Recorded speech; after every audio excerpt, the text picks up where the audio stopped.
En un món on tot va massa ràpid, la falla de l'artista Jesús Grau ens convida a detindre's i observar una competició molt especial.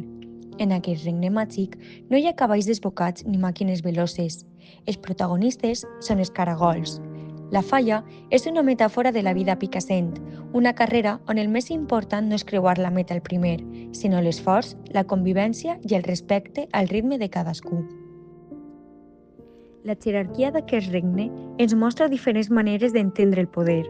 Mentre la princesa i el príncep representen l'empatia, l'escolta i el gaudi del temps compartit sense pantalles pel mig, el rei apareix com la nota satírica, aquell que vol el tro i la corona sense haver corregut ni un metre, criticant així l'oportunisme polític. Tot el que succeeix és narrat per la veu de Radiolom, símbol de la proximitat i la informació del nostre poble.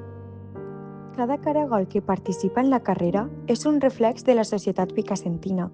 Tenim el caragol dels divergents, que s'ensenya que la inclusió és la clau per guanyar junts. El caragol nerviós, que viu pendent del cel i de les decisions de l'Ajuntament, per si la pluja ho suspèn tot. El caragol despistat, que entre tanta obra al poble ja no sap ni per on ha de passar. I el gat, que amb les seues presses aprèn a la força que cal respectar el temps dels altres. La part més àcida de la falla la trobem en les figures del cèrvol i l'àvia. El cèrvol lamenta la pèrdua dels espais naturals, critica que els nostres parcs s'hagin omplit de pedres caríssimes i escultures fredes que no donen ombra ni deixen jugar als xiquets. Per altra part, l'àvia posa el punt de trellat sobre la despesa pública, qüestionant la necessitat del canvi de l'escut municipal quan hi ha altres prioritats. La llengua no queda fora d'aquesta gran carrera. L'àrbitre de la prova vetla perquè el valencià siga la llengua vehicular, recordant-nos que parlar-la és cuidar picassent. La música de la bandúrria i les nostres societats musicals posen la banda sonora a l'esforç dels corredors.